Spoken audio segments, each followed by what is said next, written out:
Dear friends, subscribe and hit the bell. Your support allows us to continue our investigations. Moscow, October 1925. In the government hospital on Solyanka, the silence is broken only by the hushed conversation of doctors. On the operating table is a man whose name thundered on the fronts of the Civil War, a commander who defeated Kolchak and Wrangel, Mikhail Vasilyevich Frunze. His face is calm. He is immersed in a narcotic sleep, unaware that he will not wake up again. Chloroform slowly stops the commander's heart, and the doctors strangely delay assistance. A few hours later, the country will learn of the death of the People's Commissar for Military and Naval Affairs. The official version is that his heart could not withstand the operation. But why was a man with an ulcer who categorically refused surgical intervention literally forced to go under the knife? Why did the consultation insist on the operation, although many specialists considered it premature? And why did Stalin personally take an interest in Frunze's health, visiting him in the hospital? This death gave rise to many versions, from a tragic medical error to a cold-bloodedly planned political assassination. On the outskirts of the Moldavian city of Pishpek in 1885, a boy was born who was destined to become one of the most brilliant commanders of the Civil War. Mikhail Frunze came into the world in the family of military paramedic Vasily Mikhailovich, a native of the Vladimir province's peasantry, and Mavra Yefimovna, of Moldavian descent. Their house stood on a quiet street of a provincial town, lost among the majestic mountains of the Tien Shan. The childhood of the future commander passed in an atmosphere of simplicity and modesty.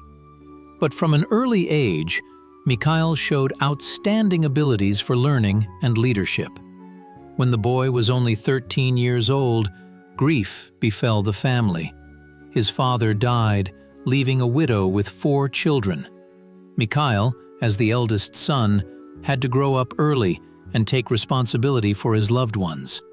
This early loss hardened his character, taught him to overcome difficulties, and formed in him the determination that would later make him a fearless revolutionary and military leader.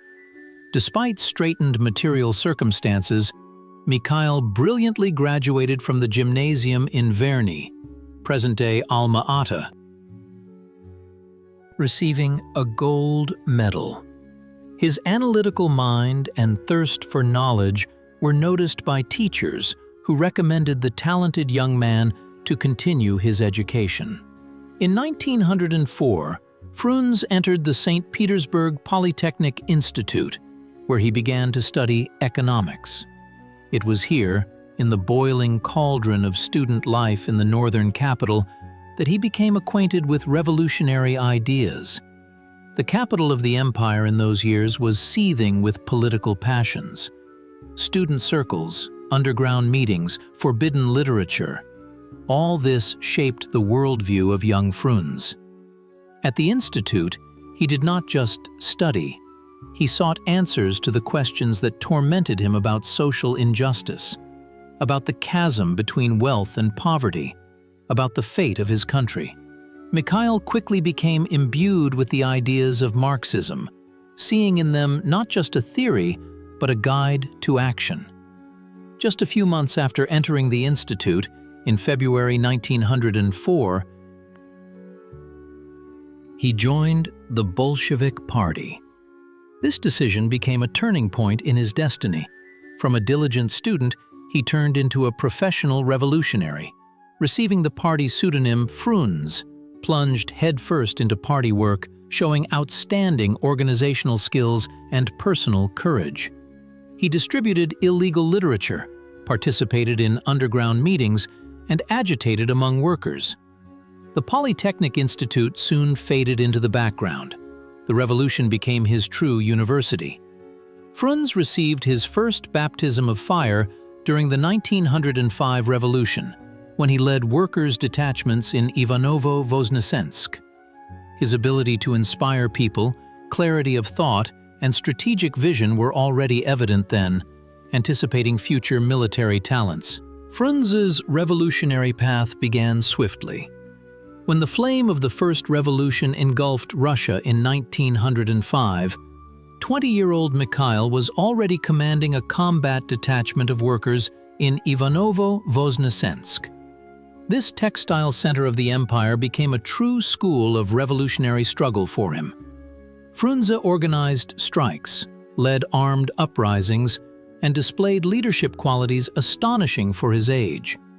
He was distinguished by his coolness in dangerous situations and his ability to make quick decisions, traits that would later make him an outstanding military leader.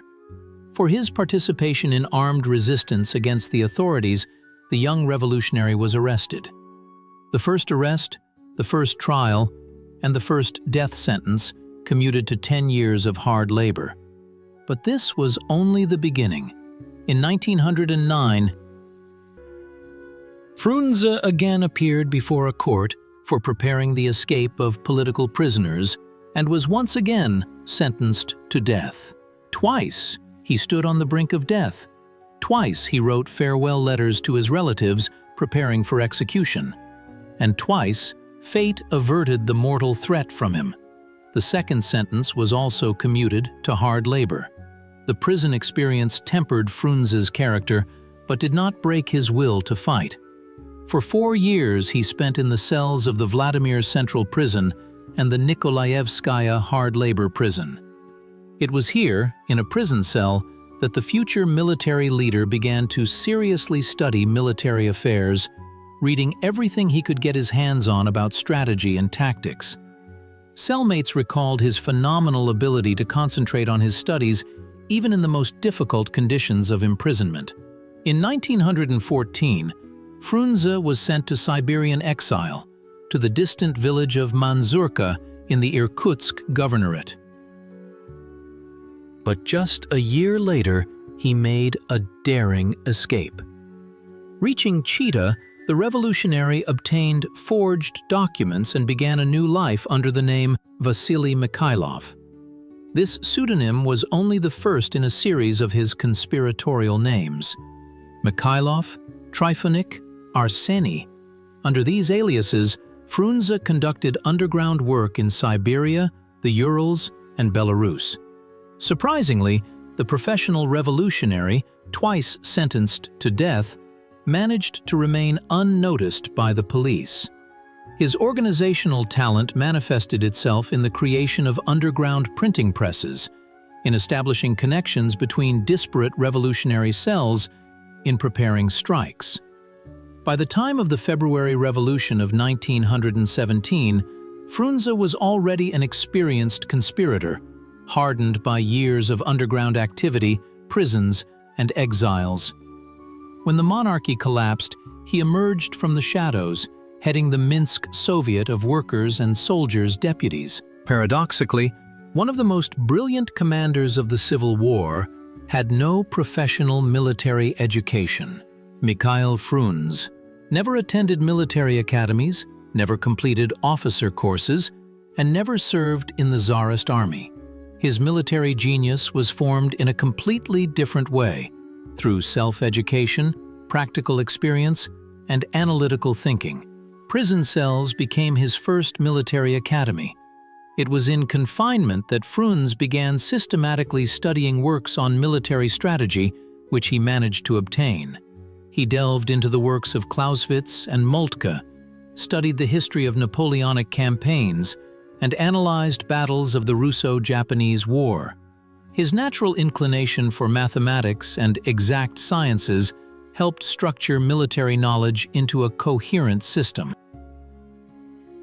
Unlike many revolutionary commanders, Frunze did not just absorb others' ideas, but critically reinterpreted them, adapting them to Russian conditions. He intuitively understood that classical military science required revision for application in new historical circumstances. When World War I began, Frunze, while underground, closely followed the course of hostilities, analyzed frontline reports, and studied new tactical techniques. This later allowed him, during the Civil War, to skillfully apply modern methods of warfare. Surprisingly, Frunze, the self-taught strategist, often outmaneuvered career officers with academic education and years of service experience. What was the secret to his success? Firstly, a fresh perspective on military art. Unconstrained by the dogmas of official military science, he could think outside the box.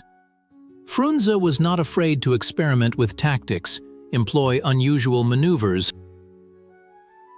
and seek out enemy weaknesses where professionals failed to notice them. Frunze's second advantage was his political training. He deeply understood the social nature of the Civil War and could assess not only military but also political factors. This allowed him to see the overall picture of the confrontation, considering the mood of the population, the economic resources of the sides, and the international situation. Frunze's third strength was his organizational talent. Years in the revolutionary underground taught him to quickly create effective structures from disparate elements. This ability proved invaluable in forming combat-ready units from poorly trained but ideologically motivated volunteers. Frunze's theoretical works on military art were distinguished by their originality and depth. In his articles and reports, he developed the concept of a unified military doctrine, emphasized the importance of offensive strategy, and justified the necessity of a close connection between the army and the people. Many of his ideas were ahead of their time and were only fully appreciated by military theorists years later. White generals underestimated the red, self-taught man, considering him an amateur. They could not believe that a man without military education could lead major operations. This delusion cost them dearly. The summer of 1918 became a turning point in the fate of Mikhail Frunze. The Civil War was flaring up with new force, and the party assigned him to military work. The first serious test for the revolutionary was the suppression of the Yaroslavl uprising, a rebellion raised by an officers' organization under the leadership of Colonel Perkurov. In mid-July, the White Guards seized the center of Yaroslavl, and the situation demanded decisive action. Frunze arrived in the area of the uprising with a small detachment of Red Army soldiers. It was here that his extraordinary abilities as a military leader became apparent. Without special education, he intuitively applied the correct tactics. He blocked the city, cutting off the rebels from possible reinforcements, and methodically tightened the encirclement. After 2 weeks of stubborn fighting, the uprising was suppressed. The Yaroslavl operation showed the main characteristics of Frunze as a commander: coolness, methodicalness, and the ability to find the enemy's weak spots. He did not throw soldiers into frontal attacks. He conserved his men and carefully planned every step. These qualities sharply distinguished him from other Red commanders of the first period of the Civil War, many of whom relied on revolutionary impulse and massive but poorly organized offensives. After the Yaroslavl success, Frunze received a new responsible assignment: to form the Ivanovo-Voznesensk division. Here, his talent as an organizer was revealed. From scattered detachments, untrained workers, and peasants, he managed to create a combat-ready formation. Frunze personally conducted classes with commanders, explained the basics of tactics, and delved into issues of supply and discipline.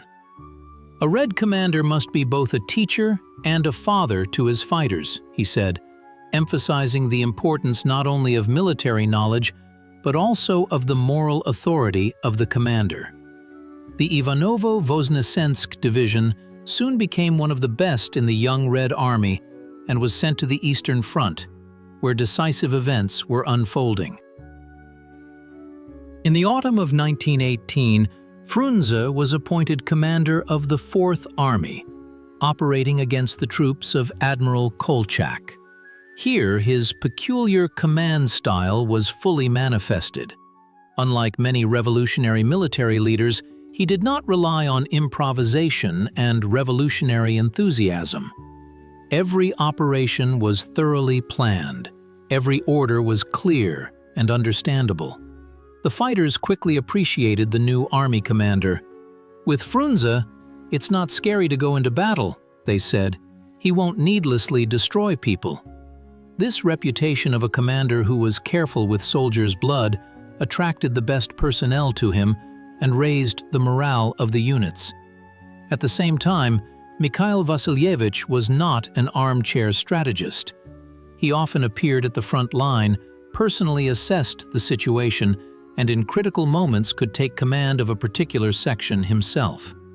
The first victories did not go to Frunze's head. After each battle, he conducted a thorough analysis of actions, identified mistakes, and learned himself.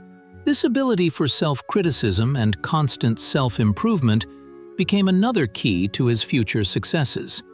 He understood that he was opposing professional military men with academic education and many years of experience, and he sought to compensate for the lack of formal education with intensive self-study.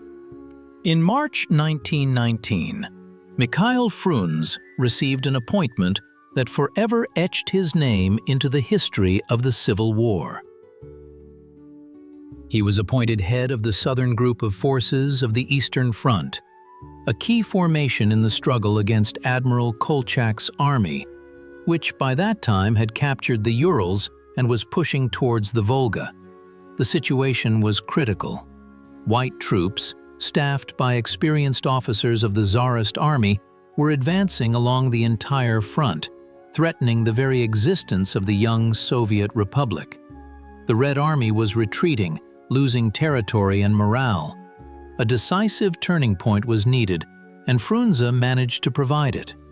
The first thing the new commander did was to carry out a thorough reorganization of the units under his command. He strengthened the headquarters with professional military specialists, established intelligence, and improved the communication and supply systems. At the same time, Frunze did not simply copy the structure of the Tsarist army, but created a flexible organization capable of operating in conditions of maneuver warfare. His staff worked like a precise mechanism, providing the commander with up-to-date information and quickly conveying orders to the executors.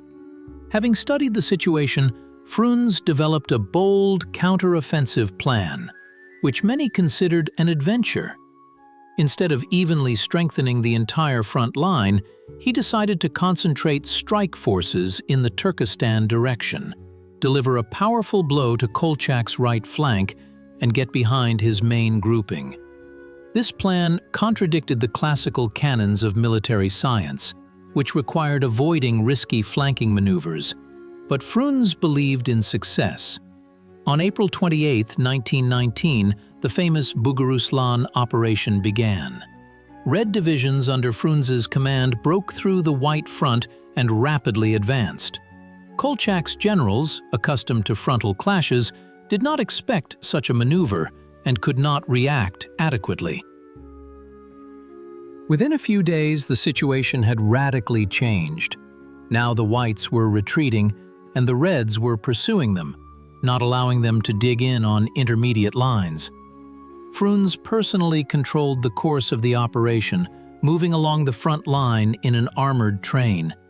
He appeared in the most tense areas, inspiring the fighters with his calm and confidence. When the commander of one of the divisions reported that his units were exhausted and needed rest, Frunze replied, "We will rest in Ufa. The main thing now is not to let the enemy come to his senses." This phrase became a kind of motto for the offensive. The Buguruslan operation developed into the Belebey operation and then into the Ufa operation. The Red Army developed its success, liberating city after city.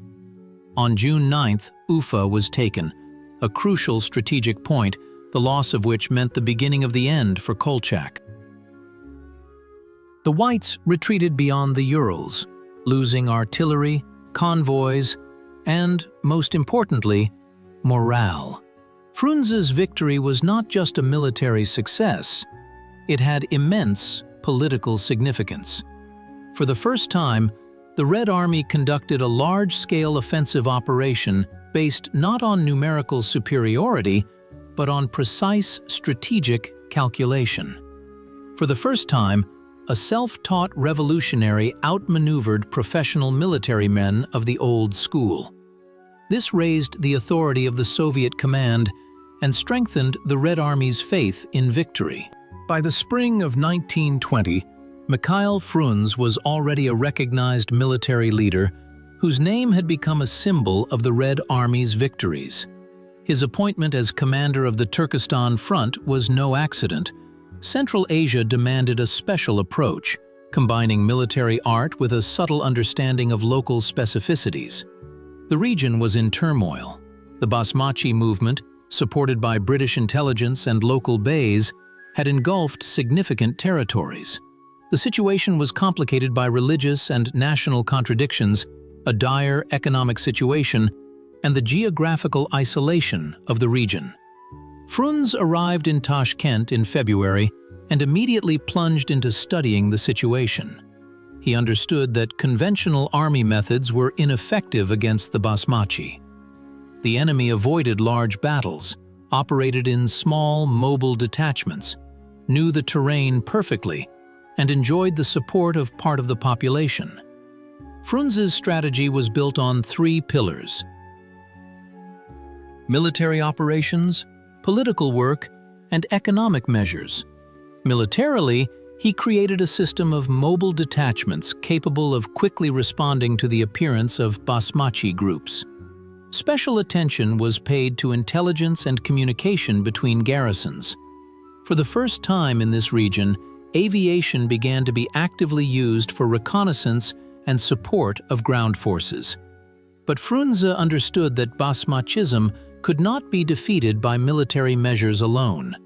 He actively enlisted the support of the Muslim clergy for Soviet power, respected local traditions, and supported the national intelligentsia.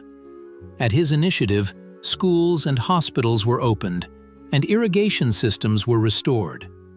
Special attention was paid to land reform. Lands confiscated from the beys were transferred to the Deccans. This undermined the social base of Basmachism. In the diplomatic sphere, Frunze proved no less talented. He conducted complex negotiations with the Emir of Bukhara, the rulers of Khiva, and the leaders of various tribes. When diplomacy did not help, force had to be applied.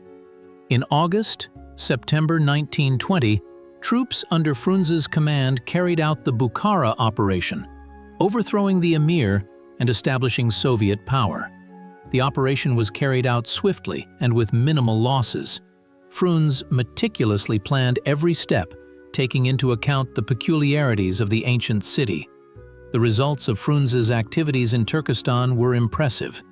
By the end of 1920, the main forces of the Basmachi had been defeated, the economic situation had stabilized, and cultural development had begun.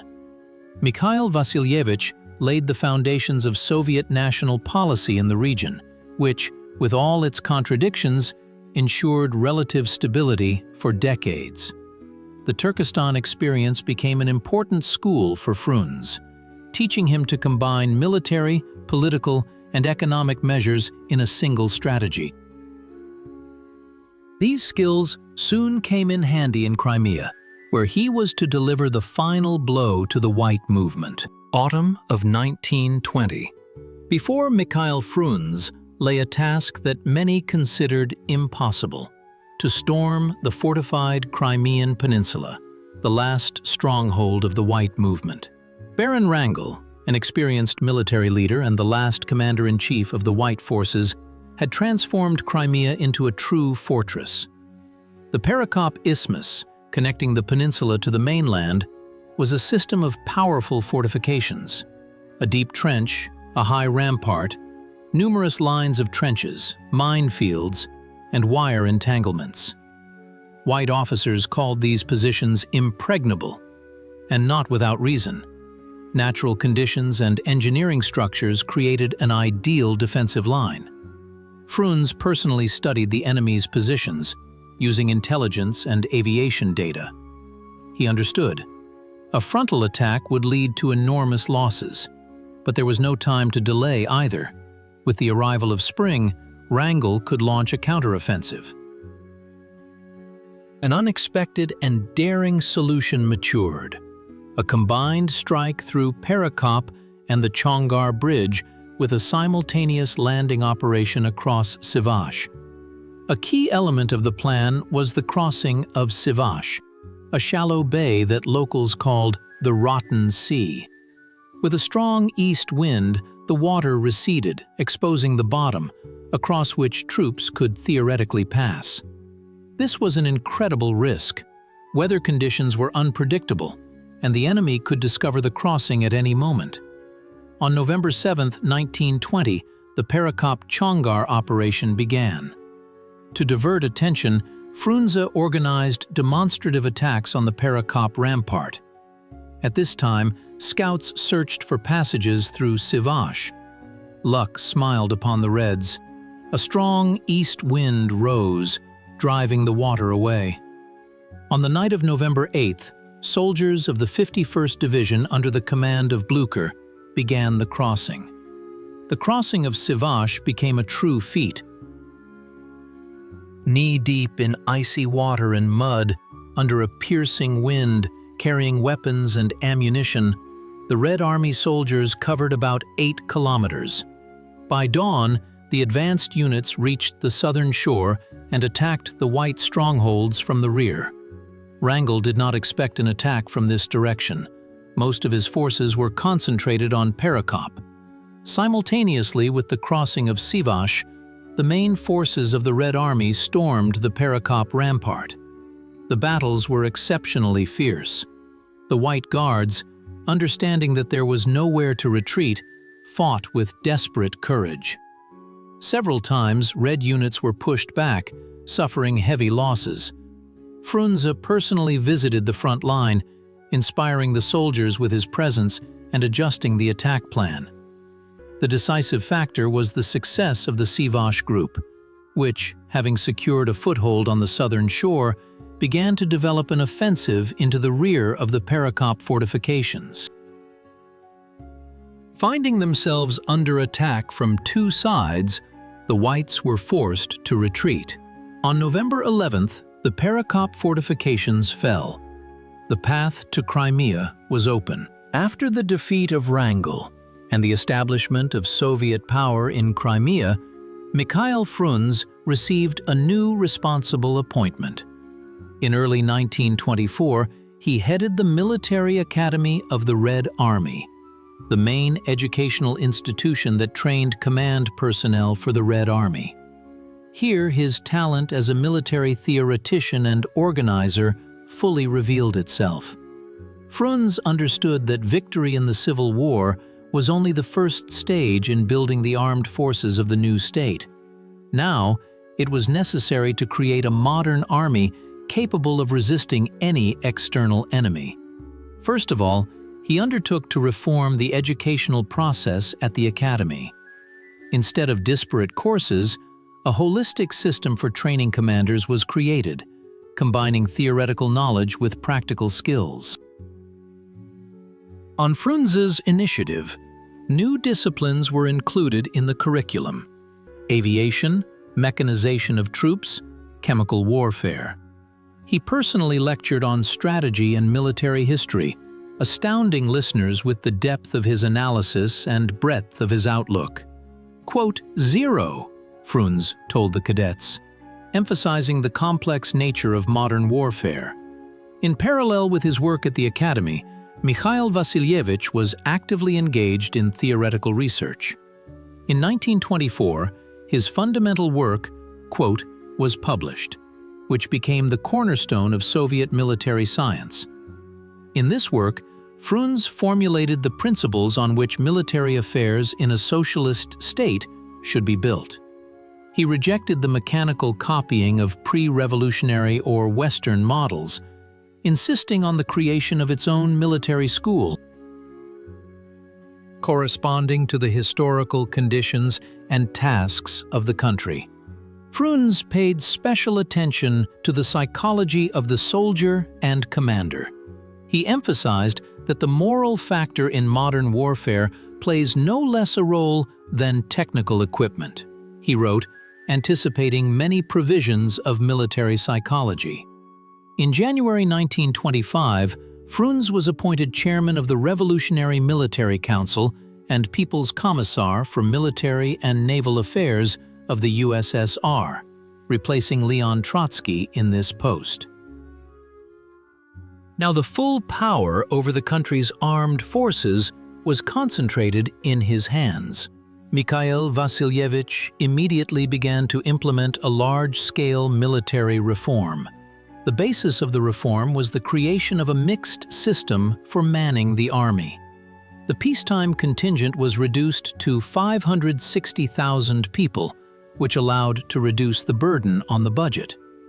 At the same time, a powerful mobilization reserve was created from citizens trained in military affairs, which, in case of war, allowed to quickly deploy a multi-million army.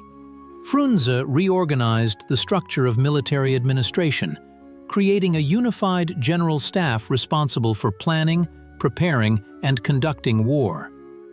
A territorial reform was carried out. The country was divided into military districts with a clear chain of command. Special attention was paid to technical modernization. Frunze understood that the future war would be a war of motors and insisted on the development of domestic production of tanks, aircraft, and artillery. On his initiative, the first mechanized units were created, which became the prototype of the tank armies of World War II. Frunze also did not forget about the Navy. He developed the first Soviet naval doctrine, which defined the tasks and structure of the naval forces. According to his plan, the construction of new ships and the modernization of existing ones began. Frunze's reform also affected the system of training command personnel. The network of military educational institutions was expanded, training programs were improved, and requirements for teaching staff were increased. Mikhail Vasilyevich believed that a commander of the Red Army should possess not only military knowledge, but also a broad cultural outlook. By the autumn of 1925, Mikhail Frunze had reached the pinnacle of his political career. Appointed People's Commissar for Military and Naval Affairs, he became one of the key figures in the Soviet leadership. However, his position was more complex than it seemed at first glance. The intra-party struggle, flaring up after Lenin's death, transformed the highest echelons of power into a dangerous field of political maneuvers. Frunze took over the post previously held by Leon Trotsky, a brilliant orator and creator of the Red Army, whose influence in the party was gradually waning. This replacement itself carried deep political implications. Stalin, consolidating his position, needed a military leader he could rely on. Mikhail Vasilyevich, known for his discipline and party loyalty, seemed an ideal candidate. Frunze's relations with Stalin were respectful but not close. The commander appreciated the general secretary's organizational abilities but maintained a certain independence in military matters. At the same time, Frunze did not join the opposition groups of Trotsky or Zinoviev, preferring to focus on his direct responsibilities. "The army must stand outside intra-party struggle," he told his closest associates, understanding that the involvement of the armed forces in political conflicts could have catastrophic consequences for the country. This position made him a particularly valuable figure for all warring factions in the party leadership. In the Politburo, Frunze's opinion was heeded, especially on matters of defense and international policy. His analytical mind and ability to see the long-term perspective commanded respect even from ideological opponents. However, his independence and growing authority in the army caused apprehension in Stalin, who strived for absolute control over all levers of power. Of particular concern to the General Secretary were Frunze's good relations with some representatives of the opposition. Although Mikhail Vasilyevich did not support Trotsky's platform, he maintained correct relations with him and valued his contribution to the creation of the Red Army. Furthermore, Frunze was close to Grigory Zinoviev, who headed the Leningrad Party organization and the Comintern. In turn, the opposition saw in Frunze a potential ally, or at least a neutral figure capable of softening the growing authoritarian tendencies in the party. His popularity in the army and reputation as a Civil War hero made his position particularly significant amidst the escalating intra-party struggle. By the beginning of 1925, Mikhail Frunze's health was causing increasing concern. The peptic ulcer disease, which had tormented the commander for several years, began to progress. The first symptoms appeared during the Civil War, when the intense rhythm of combat operations, irregular meals, and constant stress undermined his health. At that time, Frunze did not attach much importance to it. There was no time for that in the midst of battles. However, by the spring of 1925, the attacks of pain became so severe that it was impossible to ignore them. Frunze turned to doctors who diagnosed an exacerbation of chronic stomach ulcers. The medical conclusions stated that the condition was serious but not critical. Doctors recommended a strict diet, rest, and medication. In July, the commander went for treatment to a sanatorium in Kislovodsk. The mountain air and mineral waters had a beneficial effect on his well-being. It seemed the illness had receded. Returning to work, Frunze, with his former energy, took on military reform. However, the improvement proved temporary. In September, the attacks resumed with new force. It was then that the issue of the People's Commissar's health went beyond medicine and acquired a political character. At a Politburo meeting, it was decided to send Frunze for examination to the country's best specialists. A council of doctors, which included Professors Grekov, Rozanov, and Martinov, examined the patient and issued an unexpected verdict. An urgent operation was necessary. This conclusion caused bewilderment among many. Frunze himself categorically objected to surgical intervention. He referred to the fact that he felt quite tolerable, and the operation could lead to complications. In addition, he had a hereditary intolerance to chloroform, the main anesthetic of that time. He repeatedly warned doctors about this. Medical opinions were also divided. Some specialists believed that surgery was indeed necessary to prevent a possible perforation of the ulcer. Others argued that the patient's condition was stable and conservative treatment could be continued. Professor Burdenko, one of the country's leading surgeons, after examining Frunze, stated that there was no need for immediate surgery. However, the political leadership insisted on surgical intervention. Stalin personally visited the patient and persuaded him to agree to the operation. Under pressure from the Politburo, the medical council made a final decision: operate immediately, despite the patient's objections. On October 29, 1925, Frunze was laid on the operating table in the government hospital on Solyanka. Before the operation, he was unusually somber. He told close friends that he did not believe in a successful outcome, and even wrote a farewell letter to his wife. The commander's premonitions did not deceive him. In October 1925, a drama unfolded in the Kremlin offices and hospital corridors that would later be shrouded in numerous rumors and versions. The health of the People's Commissar for Military Affairs, Mikhail Frunze, became a subject not only of medical but also of political discussions.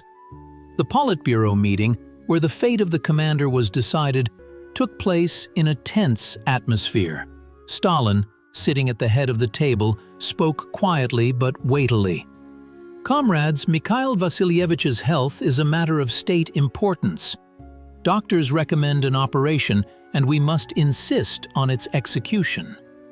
Most members of the highest party body nodded in agreement. Only Grigory Zinoviev dared to object. "Perhaps we should listen to Frunze's own opinion?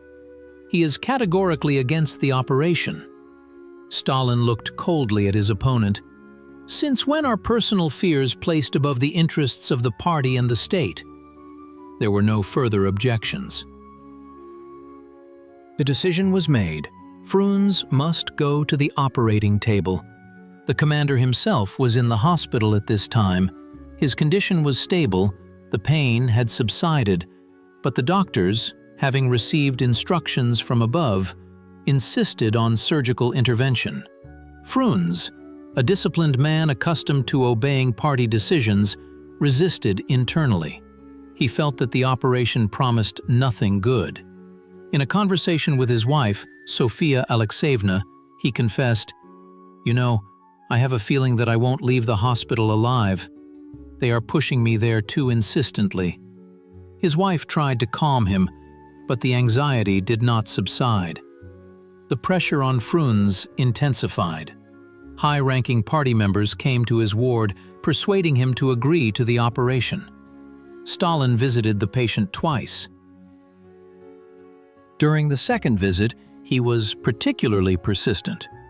"Mikhail Vasilyevich, the party needs you healthy. We cannot risk delaying the necessary treatment."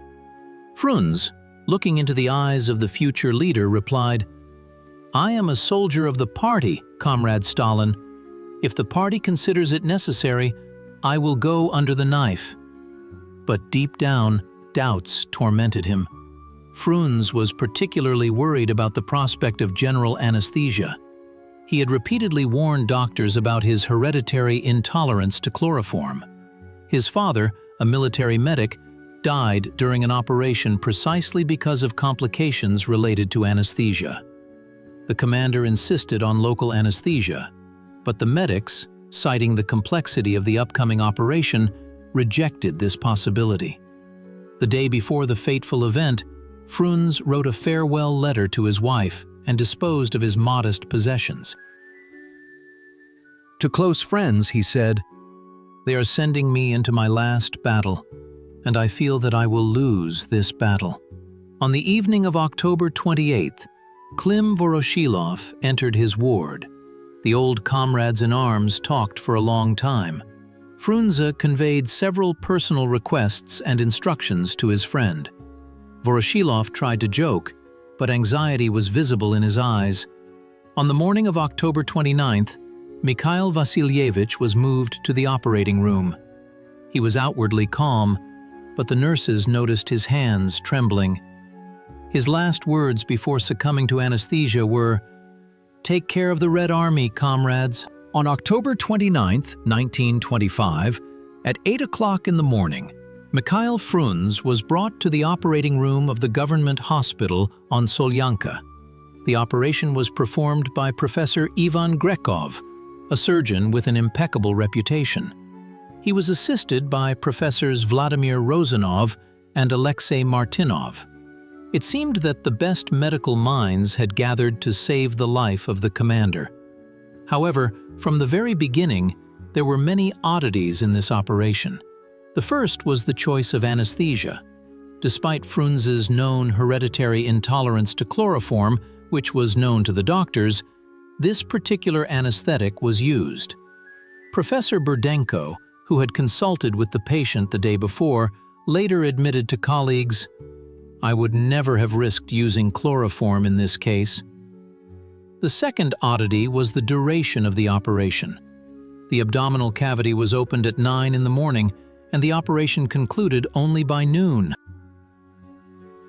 3 hours to remove a stomach ulcer, an excessively long period even by the standards of medicine at that time. Witnesses recalled that the surgeons acted with unusual slowness. The third mystery was the behavior of the medical staff. Nurses noted that the professors were unusually tense and constantly exchanged glances, as if expecting something. When Frunze began to regain consciousness after the anesthesia, his condition sharply worsened. His heart beat erratically, and his breathing became increasingly shallow. Doctors diagnosed heart failure, a typical complication of chloroform overdose. A struggle for the commander's life began. He was given camphor, caffeine, adrenaline, the entire arsenal of cardiac stimulants of that time. However, the actions of the medics appeared strangely indecisive. When it became clear that his heart was stopping, no emergency measures were taken. High-ranking party officials were present in the ward, silently observing the agony of the people's commissar. At 16 hours and 5 minutes, Mikhail Vasilyevich Frunze passed away. The official conclusion stated, "Death occurred from paralysis of the heart due to chloroform anesthesia with increased sensitivity of the heart muscle." This explanation caused bewilderment among many doctors. Professor Pletnyov, having reviewed the medical history, remarked, "If sensitivity to chloroform was known, why wasn't local anesthesia or ether used?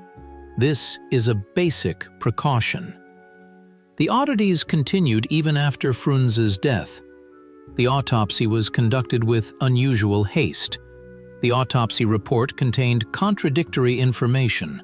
On one hand, a neglected ulcer was mentioned. On the other, it was noted that the stomach was in satisfactory condition. Eyewitness accounts of the commander's last hours also differed. Nurse Antonina Pavlovna, who was on duty in the intensive care unit, later told loved ones, "I saw how the doctors seemed afraid to do anything. They stood and watched him die. I've been working for 30 years, but I've never seen anything like it." Frunze's wife, Sofia Alexeyevna, who remained at the hospital until the very end, claimed that she was not allowed to see her husband after the operation, even though he called for her. When she finally forced her way into the ward, Mikhail Vasilyevich was already unconscious. The death of Mikhail Frunze on the operating table gave rise to many theories, from medical error to political assassination.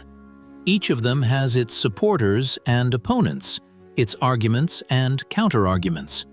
Let's try to unravel this tangle of contradictions without claiming to have the ultimate truth.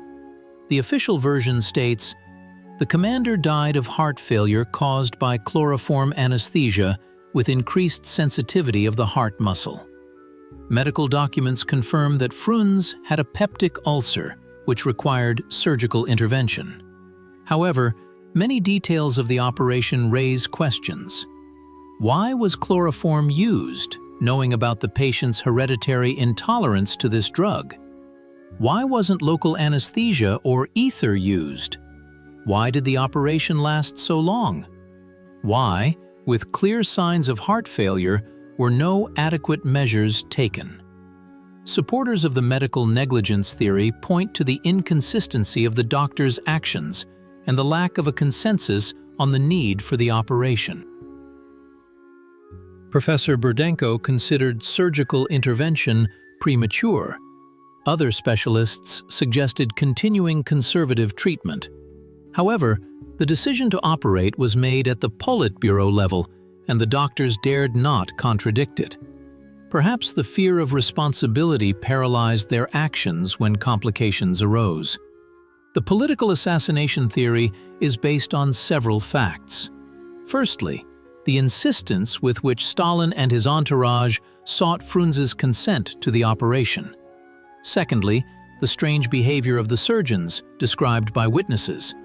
Thirdly, Kliment Voroshilov's rapid promotion to the post of People's Commissar for Military Affairs immediately after Frunze's death.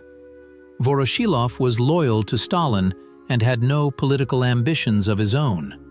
Frunze, despite his loyalty to the party, maintained a certain independence of thought and enjoyed enormous authority in the army.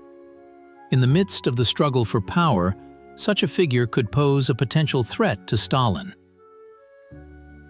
A special role in the formation of the assassination theory was played by Boris Pilniak's story, quote, published in May 1926. It transparently described the story of Army Commander Gavrilov, who was forced into an unnecessary operation at the insistence of a, quote, a clear hint at Stalin. The story caused a scandal. The magazine's circulation was seized, and Pilniak himself was subjected to persecution. He was later arrested and shot. There is also an intermediate theory. The operation was indeed necessary, but performed with gross violations due to political pressure. The doctors, fearing responsibility, rushed and were nervous, which led to fatal errors. It is characteristic that many participants in those events later became victims of repression themselves. Professors Grekov and Rozanov were arrested in the 1930s. Almost all of Frunze's closest associates in the military department died during the Great Terror. The truth about the commander's death will probably forever remain hidden in archives and the memories of a few witnesses. But the very fact of the existence of different versions indicates that Frunze's departure was too sudden and strange to be explained by a simple coincidence of circumstances. Mikhail Frunze's legacy extends far beyond his tragic death. His military theories and strategic concepts defined the development of Soviet military science for decades. Frunze was the first in Soviet Russia to formulate a cohesive military doctrine adapted to new historical conditions. His idea of a unified military doctrine combining classical military art with a revolutionary approach became the foundation for training the Red Army's command personnel. His contribution to the theory of deep offensive operations proved particularly valuable. Frunze rejected positional warfare, considering maneuverability and the concentration of forces in decisive directions as the key to victory. These principles, brilliantly demonstrated by him in the Perekop-Chongar operation, were later developed by Tukhachevsky, Igorov, and other military leaders, and were successfully applied by Soviet commanders during the Great Patriotic War. The significance of Frunze's victories for the outcome of the Civil War is difficult to overestimate. The defeat of Kolchak on the Eastern Front prevented the White armies from uniting and thwarted the Entente's plans to strangle the young republic. And the assault on Perekop put the final point in the confrontation between the Reds and Whites on Russian territory. However, the commander's fate contains a tragic paradox. A man who won dozens of battles and outmaneuvered the best military minds of the enemy found himself powerless against intrigues within his own party. The military genius who saved the revolution on the battlefields became one of the first victims of the very system he helped create. It is symbolic that Frunze's death on the operating table occurred at a time when a power struggle was flaring up in the party. The commander, who always sought to keep the army out of political squabbles, himself became a pawn in a political game. His departure opened the way to the leadership of the armed forces for Kliment Voroshilov, a man boundlessly devoted to Stalin. Frunze's posthumous fate proved no less paradoxical. On the one hand, official propaganda elevated him to the pantheon of revolutionary heroes. Cities, streets, factories, and a military academy were named after him. On the other hand, his military theoretical legacy was gradually consigned to oblivion, and many of his comrades in arms were repressed in the 1930s. The story of Mikhail Frunze is not only a tale of a brilliant commander and his victories, it is a narrative of the tragic fate of a man who became a hostage to a cruel era. His life and death remind us how fragile human life is in the face of a ruthless political machine